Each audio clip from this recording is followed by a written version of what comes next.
un projet de loi censé donner un cap à la recherche scientifique française pour les 10 ans à venir, mais il est fortement contesté. Il est arrivé hier au Parlement. Alors on a vraiment besoin ce matin des précisions pour Europe 1 de Virginie Riva sur ces 25 milliards d'euros que le gouvernement met en avant, mais qui ne vont pas arriver si vite. C'est le plus grand mouvement d'investissement en faveur de la science depuis la fin des années 50. Discours solennel de la ministre Frédérique Vidal hier dans l'hémicycle, alors que dehors, au même moment, sur la place du Palais Bourbon, les chercheurs criaient leur défiance. Le gouvernement programme de consacrer 25 milliards d'euros au budget de la recherche sur 10 ans. Le but, éviter que la France ne décroche dans la compétition internationale.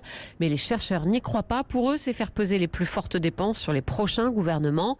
Le texte est pourtant alléchant. Il prévoit une amélioration substantielle des salaires, alors que depuis 20 ans, les inscriptions en doctorat ne font que chuter, la carrière attirant de moins en moins. Le texte garantit également plus de 5000 postes, trop peu pour faire face à l'afflux d'étudiants, rétorquent les universitaires. La philosophie de la réforme est en cause. Le texte prévoit la création de chaires de professeurs juniors, des jeunes docteurs pouvant espérer après des années, 6 maximum, devenir professeurs s'ils font leurs preuves. Une véritable précarisation des carrières pour le corps enseignant.